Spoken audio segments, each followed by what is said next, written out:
On the planet Yaya Prime, a runt predator named Dek is on a training session. He uses a variety of tools to travel the land until he enters a cave where his scanner tells him that his brother is hiding nearby. Dek attacks behind him with a sword and Quay blocks it just in time. The brothers begin to fight and Quay keeps taunting Dek as they move, reminding him to use the cave to his advantage. Swords keep on clashing as they move all over the cave, and after exchanging enough blows, Quay manages to corner Dek but doesn't kill him. When Dek refuses to yield, Quay cuts the pillar they're standing on, and Dek falls into the abyss. He manages to save himself by holding on to the wall. He climbs back up and attacks Quay again. Later on their ship, Quay tells Dek it's time to choose a prey so he can earn his place in the Ayaj clan.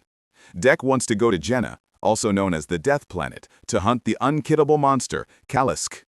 Even their father fears it, and that's why Dek wants to go after it. Seeing him as a weakling, Quay doesn't approve. However, Dek makes his vow. At that moment, their father, Nyar, returns and Dek welcomes his honor with a sample of his blood. Nyar wonders why Dek is alive, revealing he ordered Quay to kill him because he's too weak to be part of the clan. However, Quay thinks Dek deserves a chance to prove himself. An angry Nyar throws a device that captures Dek and tells Quay to kill him now. But instead, Quay frees him and activates his laser to send him into the ship. Then, Quay activates his shield to protect his brother since Jar opens fire. After closing the ship to keep Dek Malik from escaping, Quay starts fighting Jar, and in just a few moves he manages to disarm him. Jar activates his camouflage cloak, but Quay keeps punching. Sunjar stabs his hand before chopping his arm off. Then Jar strikes his son down and Quay starts crawling away, reaching for his arm rather than his sword. Jar calls him weak and stabs him, so Quay uses his last breath to push his father back in hopes that his brother can't lose his weapon. Activate the ship so his brother can go to Jenna. Dek watches Narlaquay's neck as the ship's launch knocks him out. Sometime later, Dek is awakened by an alarm. The ship has been damaged by the debris in orbit and is hurtling towards Jenna. Dek rushes to the seat and ejects it, so it starts falling at great speed through the Jenna sky. When a bird almost crashes into him, he activates the shield. He ends up crashing in the jungle and he roars in frustration. Determined to find the monster, Dek takes stock of his weapons to confirm everything is working well. He's startled by a noise nearby and starts searching the area. Suddenly, a vine-like creature takes him by surprise and steals one of his weapons. Dek gets his sword ready, but a second vine grabs his arm, and he has to cut this one while the first one escapes. Unfortunately, more vines appear and reach for him until they grab his leg to drag him on the ground. Dek manages to take his bow to shoot his captor to force it to drop him and punches the vine to keep it back. Then, Dek runs to retrieve his sword and quickly slashes the vines that keep attacking him. No matter how many he cuts down, though, more and more keep coming, and they even start attacking together. Dek quickly dodges a few blows and jumps on top of a vine to run on it, which helps him get to the top of a cliff. The vines can't reach him up there, and now Dek has a good view of the planet, which looks terrifying. Afterward, Dek washes his wound in the river and uses his scanner to find a medicinal plant that can serve as a balm. On a leaf, he finds a worm that starts growing red spheres, and when he throws it away, it explodes. Then, he goes out to explore and search for the Kalisk. On a big field, he finds some strange red plants that keep hissing at him, so he moves carefully to avoid them. At that moment, Dek hears a voice talking in a strange language and looks up to see Thea trapped in a huge nest. Realizing he can't understand her, Thea changes to the universal translator, which confirms she's an android known as a synthetic. Suddenly, a Genivulture appears nearby and grabs a rock to throw at the strange plants. This makes the pods explode with red smoke and shoot their needles, which Dek quickly dodges. Thea explains that the needles can paralyze him so that the vulture can eat him.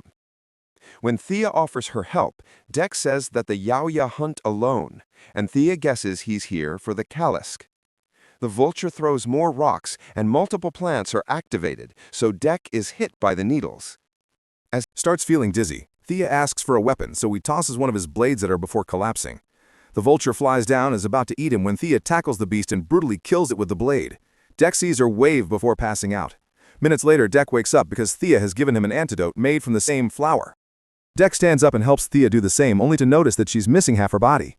She explains she's a synthetic sent by the Wei and Yutani Corporation because humans can't live on this planet, but Deck doesn't care and drops her. Thea then points out that many Yao Yao have come for the Callus, and none of them survived, but she did. If he takes her with him, she'll guide him to the Call's den. That way she gets her legs, and he gets his trophy. Deck realizes that it was the Callus who destroyed her, but he's still not interested. However, when Thea calls herself a useful tool, Deck doesn't see it as breaking the code anymore, and agrees to bring her along. While they travel, Thea never shuts up and keeps asking questions.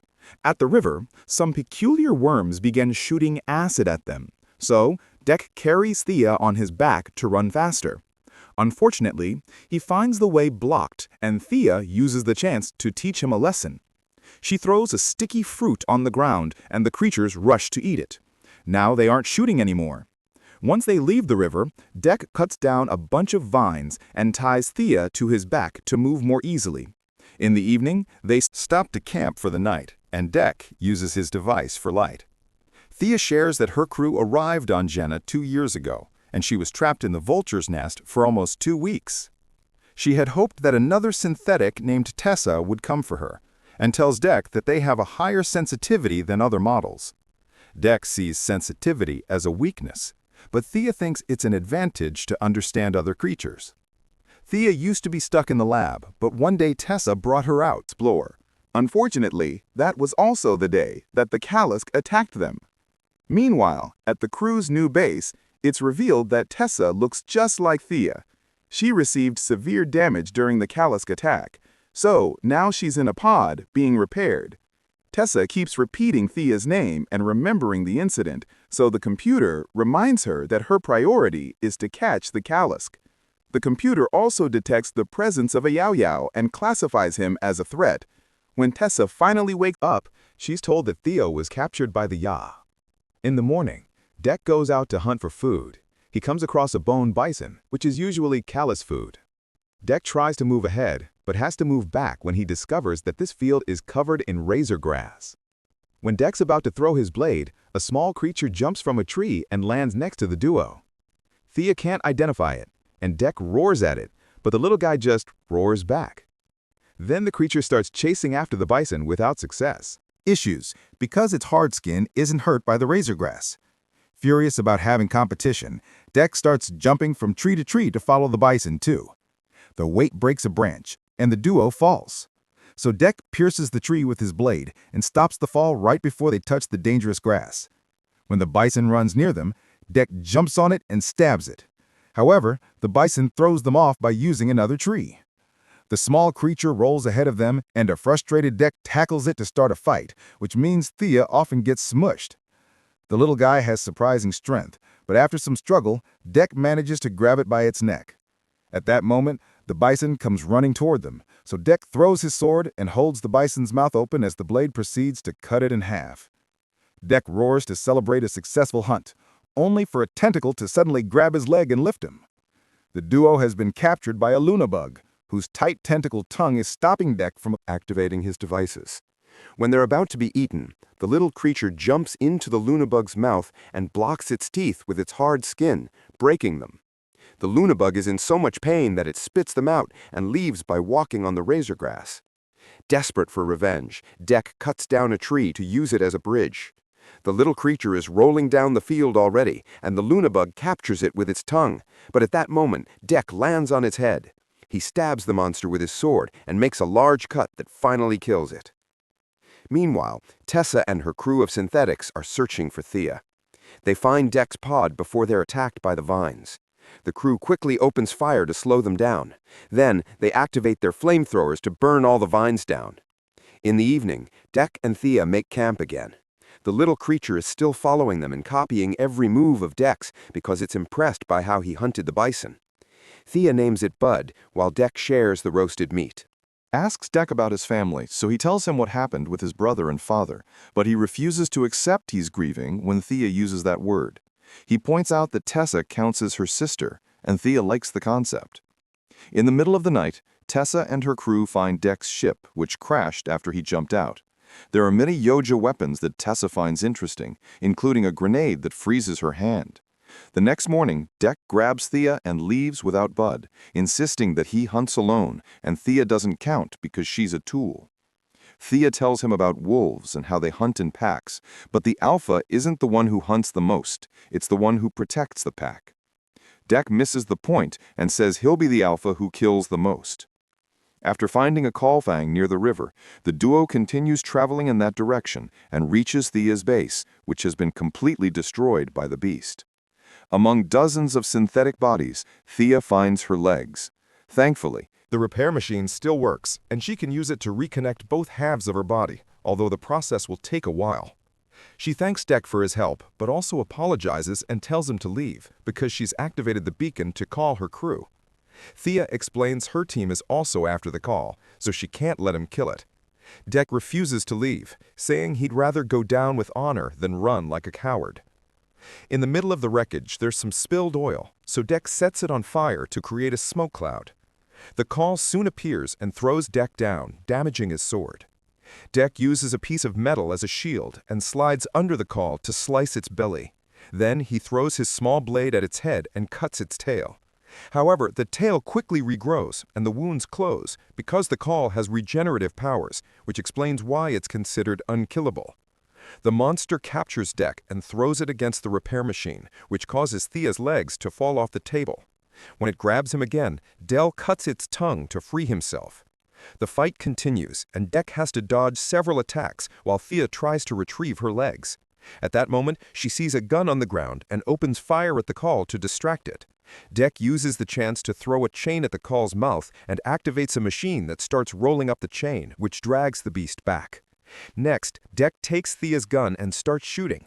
When the monster attacks him with its tail, Deck dodges it and closes a storage unit door to trap it. Now he can run up the Kollisk's body and make a big jump above its head to successfully decapitate it. Sadly, this is still not enough to kill it, and the head quickly reattaches itself to the body. The Kollisk holds Deck down with its hug paw and sniffs it. The smell it finds prevents it from attacking. The moment is interrupted when Tessa throws a grenade to freeze both Deck and the Kollisk so she can capture them. Sometime later, Deck wakes up strapped to a table in the crew's vehicle. Thea is in suspension mode because she's connected to the repair machine, and Tessa has read all her logs. She doesn't understand why Deck's alive, since the Yaya usually kill weak children, and says that belonging to her company should be an honor for him. Then Tessa wakes up Thea and congratulates her for getting 2 specimens. She gives Deck a painful injection to experiment on him, so Thea tries to smoothly save him by pointing out he's a rut and therefore not ideal for science. She thinks they should keep his weapons and let Deck go.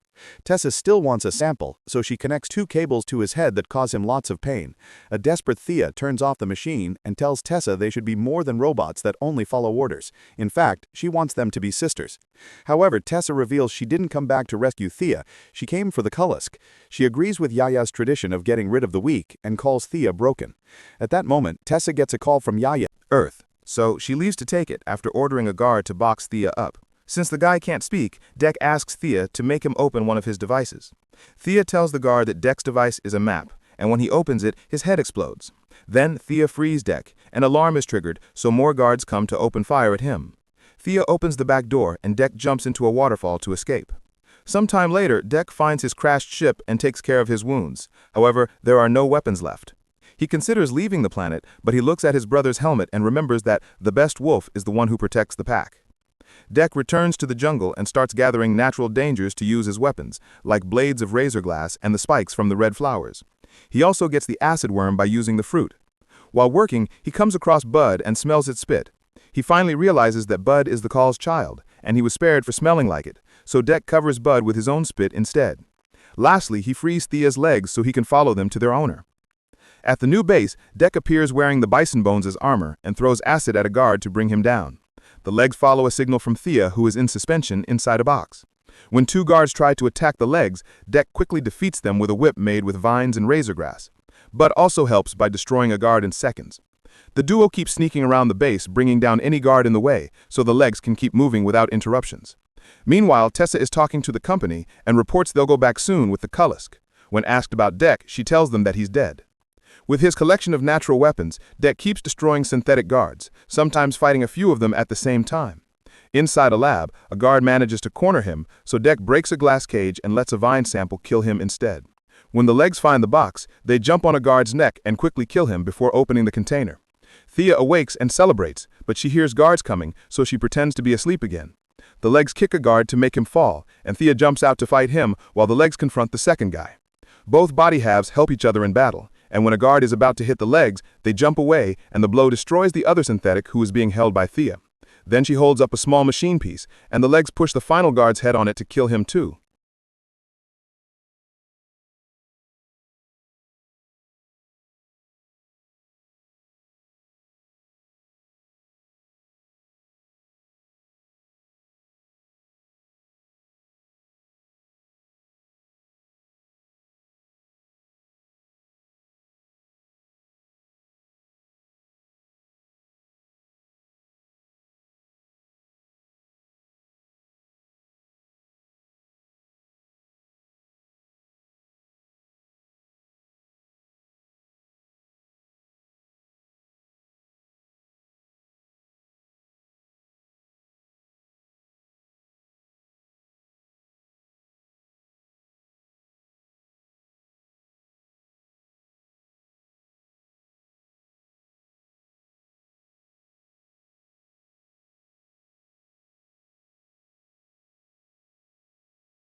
Soon, Deck finds the box too, but it's empty.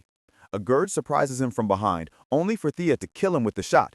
Her halves are finally back together, and she's surprised to see Deck, who admits he came back for her like a proud wolf. Thea wants to leave, but Deck announces they must free the Kylus so Bud can be with his mother. Suddenly, an alarm goes off and Tessa tells her men to speed up the launch of the ship with the Kylus. While she investigates, a team of soldiers finds Deck, who activates the combustible worms to create a nice explosion that destroys all the synthetics in one go. Then, Tessa appears inside a battling suit and shoots Deck with the laser she stole from his ship, which kills his acid worm. She uses the suit to bring down structures and pulls out a huge saw, but Deck dodges it all.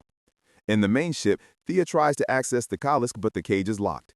When a guard comes by, she fails to impersonate Tessa, so she smashes the guy's head on the cage instead. Then she uses his eyes to open the lock. When an attack throws Deck into the lab, the suit hand comes down and is captured by the moving vine. Deck tries to climb it, but Tessa immediately throws him off, so he hides behind a container. Tessa lifts it, but doesn't see him. It turns out he's climbed on the container to be above her. Now Deck can jump on Tessa to beat her up, but she quickly closes the cockpit. Suddenly, the Kylus appears and jumps on the suit, so Tessa activates the saw to stab it and lift it. While she's distracted, Deck climbs to the back of the suit and starts ripping cables off to slow it down. Tessa throws a grenade at the Kylus, but Deck hits it with the metal rod and makes it land on the suit's arms so the ice makes it drop the Kylus. The beast removes the saw from his body and attacks the suit, splitting it in two. When the upper half lands, the Kylus devours Tessa and roars in victory. The others reunite with Deck, and they watch the Kylus check on his kid. They share a sweet moment, and Deck is inspired to show his respect for the Kylus too by bumping foreheads.